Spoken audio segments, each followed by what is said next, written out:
Welcome, dearly beloved, anointed ones. Be careful who you try to bury. Some souls don't die in darkness, they germinate. You see, it's funny how people can spend so much energy plotting your isolation, thinking they're pulling off a master plan, when in reality they just gave God uninterrupted access to you. It's almost poetic. They wanted you to vanish, but all they did was give your destiny some peace and quiet to load its next update. Psychologists say isolation can break the average person within 90 days, but chosen ones. Isolation is our boot camp. It's where we stop bleeding for validation and start breathing divine revelation. While they were busy high-fiving each other over your supposed downfall, you were being reintroduced to the version of yourself that no longer fits into their small-minded storyline. And now look at them, the same people who once whispered, "Nobody wants you," are choking on regret as the universe plays the plot twist they never saw coming. Their punishment turned into your promotion. The silence they used as a weapon became your sanctuary. The loneliness they thought would finish you became your initiation into power. It's the ultimate irony. They tried to exile you from relevance, but you walked out of isolation glowing like someone who discovered Wi-Fi in the wilderness, fully connected to God, fully upgraded, and absolutely untouchable. So let's talk about it, how their plan to isolate you backfired terribly, and why the regret they're choking on isn't just emotional, it's karmic. Number one, they thought isolation would break you, but it became your spiritual laboratory. They thought isolating you would destroy you. They thought cutting you off from people, opportunities, and support would break your spirit and make you crawl back, begging for acceptance. But what they didn't know was that solitude is not the enemy of the chosen. It's the birthplace of revelation. When you were left alone, something powerful happened behind the scenes. The noise stopped, and for the first time in a long time, you could hear yourself again. You started to notice the difference between who you truly are and who you had to be to survive around them. The same silence that was supposed to suffocate you ended up becoming sacred space, a spiritual laboratory where your pain transformed into intelligence. Every lonely moment turned into a classroom. You started analyzing human behavior, your own patterns, and the invisible systems that had kept you trapped in small thinking. You realized you were never really alone. You were just removed from distractions that were drowning out your higher frequency. What they saw as punishment was actually purification. You were being detoxed from false validation, fake friendships, and the emotional parasites who fed off your light, but never gave anything in return. While they were laughing and gossiping, thinking they'd successfully cut you off, you were busy being recalibrated by divine precision. The isolation stripped away the unnecessary and revealed the essential. It forced you to look inward, to strengthen your mind, to confront the parts of yourself that you had buried under years of people-pleasing and pretending.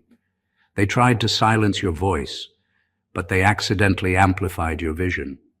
You started to see through everything, motives, manipulation, energy. You became spiritually surgical. When you finally came out of that isolation, you were no longer the same person they plotted against. You walked out clearer, lighter, sharper, and deeply connected to purpose. And that's when the backfire began. Because now, the version of you they tried to destroy no longer exists. Only the upgraded one does. Their attempt to weaken you became the reason you evolved. They created the isolation, but God turned it into incubation. And now they have to watch as the very environment they meant for your downfall became the soil that made you unstoppable. Number two, they wanted you unseen, but heaven put you under a different spotlight. They thought pushing you out of sight would erase your presence. They wanted you invisible, irrelevant, and forgotten. They believed that if nobody was talking about you, you'd lose your influence. But what they didn't understand is that being unseen by people doesn't mean being unseen by purpose. When heaven places its spotlight on someone, it doesn't depend on public approval or social visibility. It's spiritual, and it shines even in silence. While they worked hard to block your name from conversations, God was engraving it in the right hearts, in hidden places where it truly mattered. You were never erased. You were repositioned. God didn't remove you from the crowd to punish you. He hid you to protect what was still forming inside you. Because some destinies require privacy before presentation. You were being developed behind closed doors, gaining wisdom, strength, and emotional clarity that could never grow in noisy environments.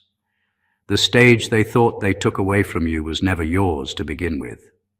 Yours was built in the unseen, the place where character grows, discernment sharpens, and power matures.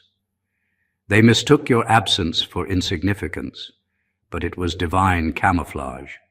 The spotlight you were under wasn't artificial light. It was revelation light. Heaven was studying your heart, testing your loyalty, preparing your name for rooms you didn't even know existed. They thought they removed your audience, but God replaced it with alignment. While they sought attention, you sought direction. And that's what made the difference. They became performers, and you became purposeful. Now the same people who tried to erase your visibility are confused about why your presence still lingers. They see doors opening for you without understanding how, because they can't comprehend that divine timing isn't about who sees you. It's about who's watching over you. You were never forgotten. You were being formatted. God had to take you off their stage to place you on His.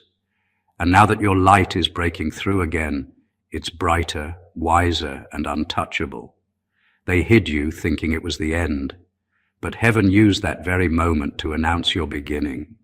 They didn't realize they were never capable of dimming what God Himself intended to reveal.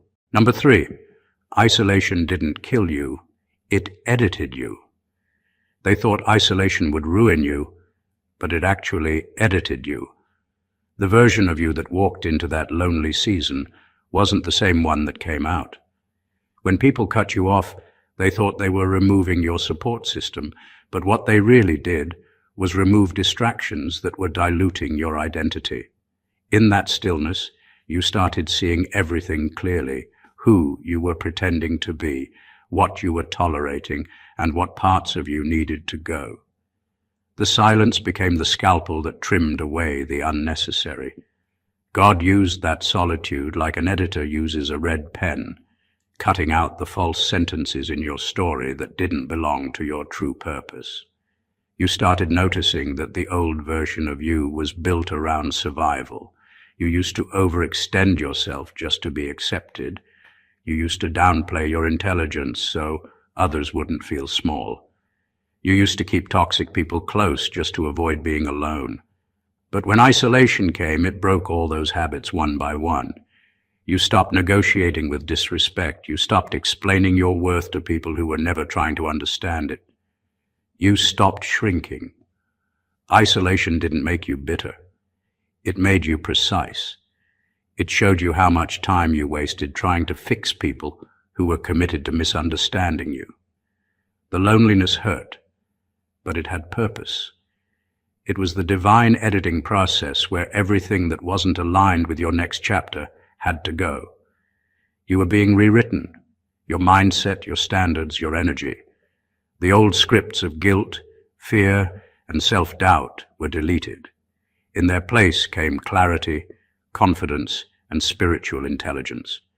And when you stepped back into the world, you didn't fit into the same environments anymore. You didn't chase the same conversations or crave the same validation. You had been rewritten from the inside out. Now, when those who tried to isolate you look at you, they can't recognize the person they once tried to break. You've outgrown their projections. Their tactics no longer work because you've edited out the weakness they used to exploit. What they saw as rejection was actually a divine revision. And the story that came out of it is far more powerful than the one they tried to erase. Number 4, they wanted you emotionally starved, but you learned to eat from spirit. They wanted you desperate for emotional crumbs, dependent on their validation just to feel seen.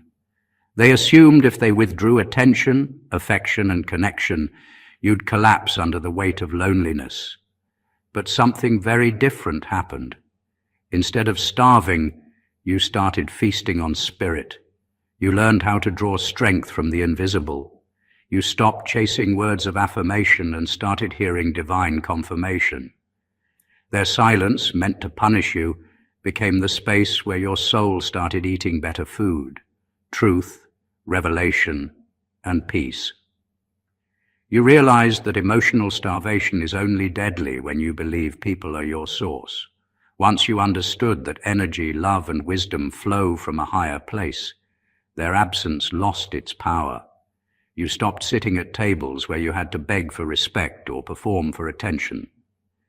You started nourishing yourself through stillness, prayer, and solitude. The emptiness they created became your sacred dining room, a place where you reconnected with your own spirit. That shift terrified them, because your detachment exposed how dependent they were on being needed. They thrived when you looked to them for approval, because it fed their ego. When you stopped caring about their opinions, they felt invisible in their own manipulation. The control they once had over your emotions vanished, and they couldn't handle the hunger pangs of irrelevance. You discovered that alignment is more sustaining than attention. You found peace in places they never searched, in quiet mornings, in divine whispers, in self-awareness. You no longer needed their gossip to feel included, or their validation to feel important. You learned how to feed your spirit directly from the source, and that nourishment gave you a glow they couldn't understand. Now when they see you, they're confused. How can someone they abandoned look so full? How can someone they deprived of love radiate so much peace? It's because you no longer live off emotional fast food. You dine on divine nutrition. You stopped begging for crumbs when you realized you were seated at a higher table all along.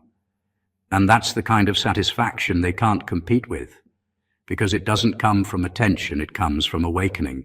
Number 5, they mistook your silence for defeat. It was your recalibration phase. They thought your silence meant you were broken, defeated, and done. They mistook your withdrawal for weakness, not realizing it was the moment you switched from reaction to revelation. They didn't know that silence is where chosen ones reorganize their inner world. You weren't hiding, you were healing. You weren't ignoring life, you were integrating wisdom. While they laughed and celebrated your supposed fall, you were in the middle of a spiritual software update, deleting outdated emotions, clearing corrupted attachments, and installing new levels of discernment. Every quiet moment became a recalibration. Your thoughts were aligning with truth, your emotions were stabilizing, and your faith was recharging. You were learning how to respond from clarity instead of chaos. You stopped explaining yourself because you realized energy speaks louder than explanations. You were listening more than speaking, observing more than reacting, understanding more than defending, and that's what scared them. You went inward, and they lost access to your triggers. They had built their confidence around your emotional availability. Your reactions fed their sense of control. When you went quiet, they lost their map to manipulate you. Your silence made them feel irrelevant, because they could no longer locate your weak spots. But what they didn't know was that your quiet season was your training ground. You were learning how to think like heaven, calmly, strategically, and divinely timed. You stopped fighting battles that didn't deserve your energy and started investing in the future that did. By the time they realized it wasn't defeat, but divine recalibration, you were already operating on a higher frequency. Their gossip couldn't reach you. Their assumptions couldn't touch you. You had outgrown their comprehension. The silence they mocked turned out to be the sound of your transformation. They waited for your downfall, not knowing you were downloading instructions for your next chapter. And when you finally reappeared, your energy carried authority. You moved differently, steady, unbothered, divinely guided. They can't understand how the one they thought was finished came back refined. It's because your silence wasn't surrender. It was strategy. You didn't disappear to lose, you disappeared to realign. Number 6, isolation revealed their true dependency on you. They truly believed that you couldn't make it without them. They thought your value depended on their presence, their approval, or their support. But isolation revealed something they never saw coming. You were never the one who was dependent. They were. You were their emotional supply, their source of validation, their quiet anchor when their own lives were falling apart. They used to drain your empathy, your patience, and your peace, all while convincing themselves they were the strong ones. When they pulled away thinking they were teaching you a lesson, they accidentally removed their own oxygen mask. They didn't realize how much of their confidence was borrowed from your energy. You were the calm in their chaos, the mirror that reflected their better self, the grounding presence that made their dysfunction tolerable. Once you were gone, their inner world became loud again. The arguments got worse, the insecurities resurfaced, the mask slipped. They thought isolating you would make you crumble, but instead they started crumbling without the light you carried. That's why they watch you now with mixed emotions, anger, confusion, regret. They don't understand how you survived what they couldn't live without. The silence you endured became their loudest teacher.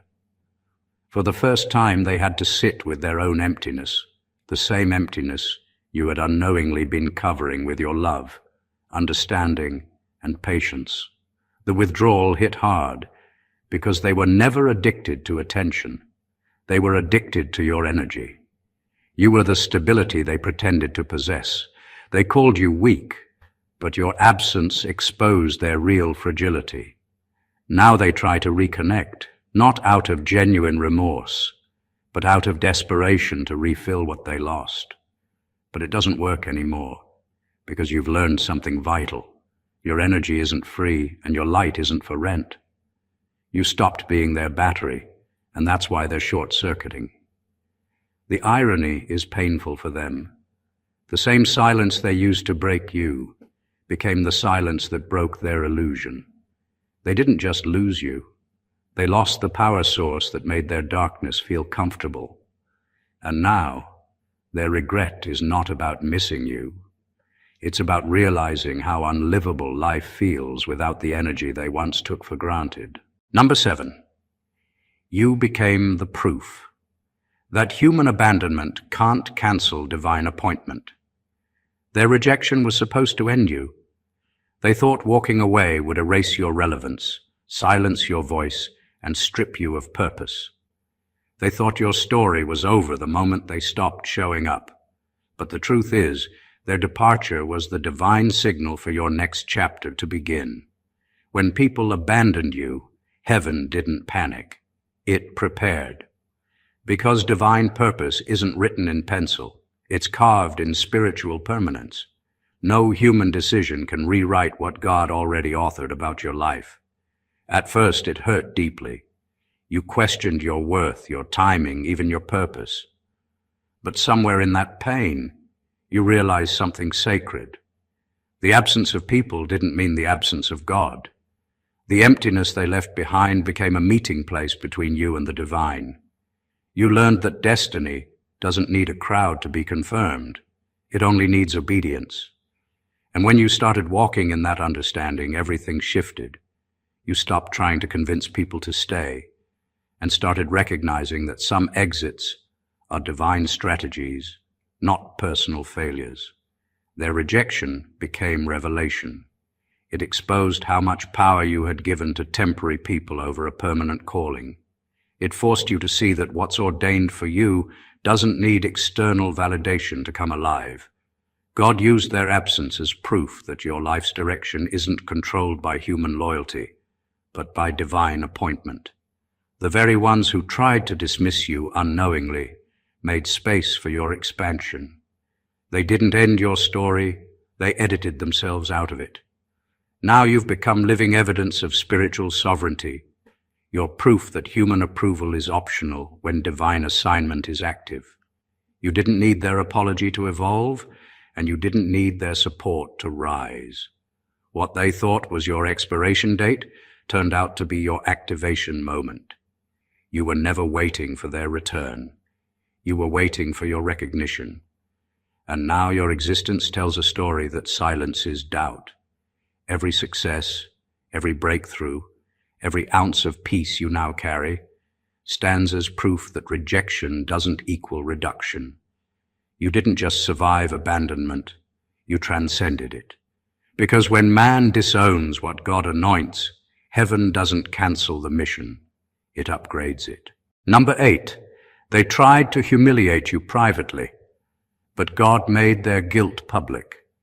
They wanted to humiliate you in silence, to tarnish your name where no one could defend you. They thought if they whispered enough lies behind closed doors, your reputation would crumble quietly. They wanted to see you isolated, embarrassed, and stripped of dignity. But divine law doesn't let deceit stay hidden forever. What they sowed in secret started growing roots of exposure. The very words they used to destroy you turned into the rope that revealed their own intentions. They didn't just get caught. They got convicted by their own gossip. The irony is poetic. The same mouths that once spread lies now struggle to speak your name without shame. Every rumor they started became a mirror that reflected their jealousy, their insecurity, and their obsession. The tables didn't just turn, they flipped violently. The story reversed so fast that now the same people who mocked you can't stop watching you. The same ones who said you'd never rise are forced to witness your growth unfold right before their eyes, and it's breaking them in silence. You didn't have to defend yourself because truth has a timing that exposes falsehood effortlessly. God didn't just clear your name, He made your elevation the evidence. You became a walking contradiction to their lies. Every success, every peaceful day, every ounce of joy you now carry screams louder than their slander ever could. The universe made sure that their words aged poorly while your actions matured beautifully. And that's a punishment more powerful than revenge. Now they're stuck in the tension of regret, unable to undo the narrative they created, yet forced to watch you thrive in real time. They thought their gossip would discredit you, but it ended up disqualifying them. People started seeing through their projections, realizing that their hatred was never about truth, but about envy disguised as concern. Their regret is the testimony they tried to silence. You don't need to say a word. Their own conscience is doing the talking now. The more you rise, the heavier their guilt becomes. And the sweetest justice in all of it is this: the private humiliation they planned for you became the public revelation of their character. God didn't just vindicate you, He made their shame the spotlight. Number 9, they isolated you because your spirit made them feel exposed. They didn't isolate you because you were a problem. They isolated you because your presence revealed the problem.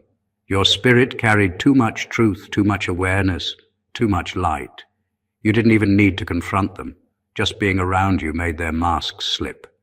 They could no longer hide behind charm, manipulation, or performance, because your energy was like a mirror that showed people exactly who they were beneath the surface.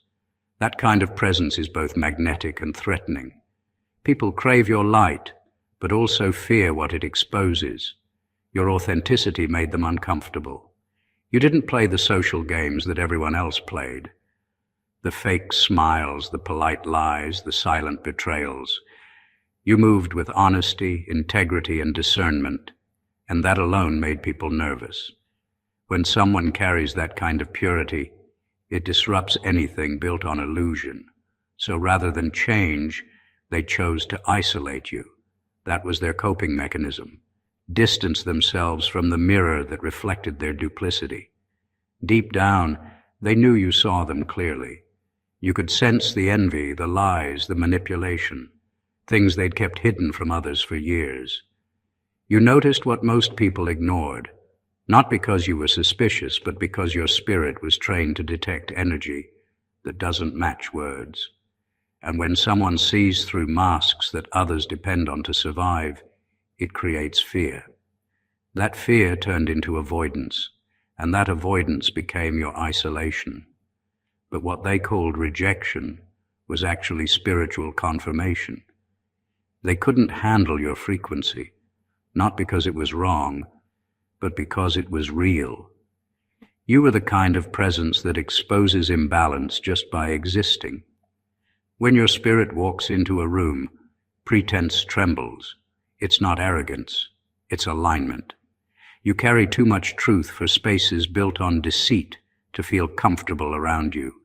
So they distanced themselves, thinking they were protecting their peace. But really, they were avoiding conviction. They couldn't manipulate you, flatter you, or confuse you. You saw through it all. And rather than face their own reflection, they tried to erase the mirror. But the beautiful twist is that your isolation only proved what your intuition already knew. They were never rejecting you. They were retreating from truth. Number 10, what they called abandonment. Heaven called an audit. What they called abandonment was never really about rejection. It was a divine audit. God wasn't punishing you. He was reviewing your connections. Every person who walked away was part of a spiritual accounting process, revealing who was truly for you and who was secretly against you. It wasn't about loneliness, it was about accuracy. God doesn't bless confusion, and He won't allow contaminated energy to travel with you into your next level. So, when people started disappearing, it wasn't a coincidence. It was clearance. Heaven was cleaning your circle, not to hurt you, but to free you. At first, it felt like loss. You questioned why certain people turned cold, why relationships suddenly fell apart, and why those you trusted most seemed to vanish without warning. But as time passed, you began to notice something deeper. Every exit revealed something that presence had been hiding. Their departure exposed the truth that their loyalty was conditional, their respect was performative, and their love was self-serving. They were attached to your benefits, not your being. And God saw what you couldn't see while blinded by emotion. The audit wasn't about revenge. It was about revelation.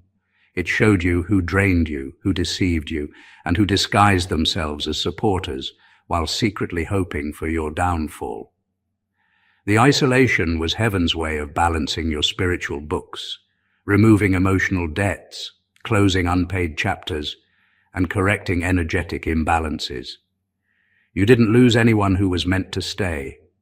You simply lost illusions that were never meant to last. By the time the audit was complete, your soul's balance sheet was lighter, clearer, and far more valuable. The people who left made room for alignment, for genuine souls who see you, not just what they can take from you. You realized that what looked like subtraction was actually multiplication in disguise. Fewer people, but more peace. Less noise, but more purpose. Now, when you look back, you understand that heaven never takes away without upgrading what remains. The audit wasn't personal, it was preparation. And when it ended, you came out wealthier in spirit, stronger in discernment, and surrounded only by those who passed the test. What they called abandonment turned out to be divine reorganization, and your soul came out in profit. Number 11, they thought you'd lose your voice, but you found your frequency. They thought cutting you off would silence you. They thought removing your platform, your support, your audience would erase your influence. But what they didn't understand is that divine voices don't operate through microphones. They operate through frequency. You were never designed to speak on a human volume level. Your message was built to travel through spirit. So when they muted your environment, they unintentionally tuned you into your higher bandwidth. Silence became your amplifier. Isolation wasn't an interruption, it was calibration. When no one was listening, heaven was. You stopped trying to be understood, and you began to transmit. Your words transformed from communication to vibration. You no longer needed applause or validation. You became frequency itself, untraceable, unbreakable, and unreachable to anyone who operates in noise. See, your voice was never meant to echo through shallow rooms. It was meant to resonate through dimensions. And that's exactly what happened when everything went quiet. You discovered that true sound doesn't come from the throat. It comes from alignment. The more you healed, the clearer your signal became. The less you chased validation, the purer your tone grew. You started speaking energy before language, and even without saying a word, people began feeling you. Now your presence alone communicates what your words once carried. The same people who tried to mute you are now haunted by your vibration, because you no longer speak from pain, but from power. They can't block a frequency that transcends their wavelength. You evolved from voice to vibration, from noise to resonance, from influence to impact. They thought your silence meant defeat, but all it did was refine your signal. You found your divine frequency, that rare tone that pierces illusions, awakens souls, and shakes hidden foundations. And that frequency, it can't be censored, silenced, or simulated. It travels beyond their gossip, their control, and their comprehension. They tried to end your sound, but you became sound itself, the living echo of heaven's truth, vibrating through human form. Number 12, they created distance. And that's exactly what exposed their dependence. They thought creating distance would give them power. They believed removing you would leave you gasping for their attention, crawling back for scraps of acknowledgement. But distance has a funny way of flipping the mirror. It doesn't just show who was strong enough to walk away. It shows who was secretly leaning the hardest. And when that space expanded, it exposed something they weren't ready to face. You weren't the dependent one. They were. They didn't realize how much stability your energy provided until you were no longer there to absorb their emotional static. You were their calm in disguise, the silent order in their chaos. Your energy balanced rooms, diffused tensions, and masked dysfunction. Without you, their emotional architecture began to crumble. Their tempers got shorter. Their peace evaporated. Their relationships started malfunctioning. They thought they were teaching you a lesson in detachment, but what they really did was cut off their own power source. See, when you carry healing energy, people mistake it for weakness. They think your compassion makes you dependent, not realizing that your love is their medication. You were the emotional regulator, quietly detoxing atmospheres that were poisoned long before you entered them. So when they removed you, the toxins surfaced. Suddenly, they couldn't stand themselves. They started replaying moments where they mocked your softness, forgetting that your softness was their shield. That's the paradox of the chosen. You don't realize how much light you bring until your absence becomes the darkness people trip over. They thought distance would make you disappear, but it only revealed how hollow their structure was, without your spirit holding it up. You didn't lose anything. You simply stopped subsidizing their imbalance. Now the very people who thought they were protecting their pride are choking on regret. They're discovering that peace was never in control. It was in connection. And that connection, it was you. The distance they created has become their mirror, one that reflects their dependence more clearly than your presence ever could. Number 13, isolation, forced you to discover the supernatural version of yourself. Isolation has a strange way of stripping you down until only truth remains. When everyone disappeared, when the phone stopped ringing, and the crowd that once fed your self-worth vanished, something divine began to emerge from the silence. You didn't just survive isolation. You met the version of yourself that was never dependent on validation. You met the supernatural you. All your life, you were taught to measure your worth through what others mirrored back to you. Family approval, friends' acceptance, society's standards. But when isolation came, it shattered every illusion that wasn't authentically yours. Suddenly there was no one left to clap for you, no one to affirm your choices, no one to translate your purpose. And that's when the voice of God grew louder. Isolation didn't make you lose connection. It cleared the static. What felt like abandonment was actually calibration. Heaven turning down the world's volume so you could hear your true frequency. In that silence, you realized you were never just a body trying to fit in. You were a spirit training to stand out. You started seeing yourself not as someone who lost everything, but as someone who finally shed the unnecessary. You were stripped of dependency, of people-pleasing, of pretending. The loneliness they thought would destroy you actually detoxed you from everything artificial.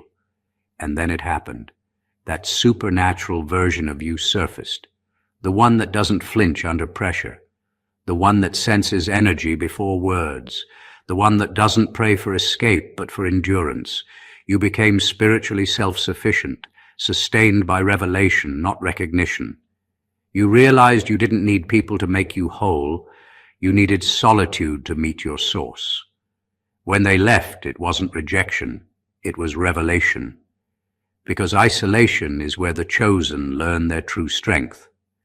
Not the strength to fight back, but the strength to remain unbothered, unmoved and unstoppable.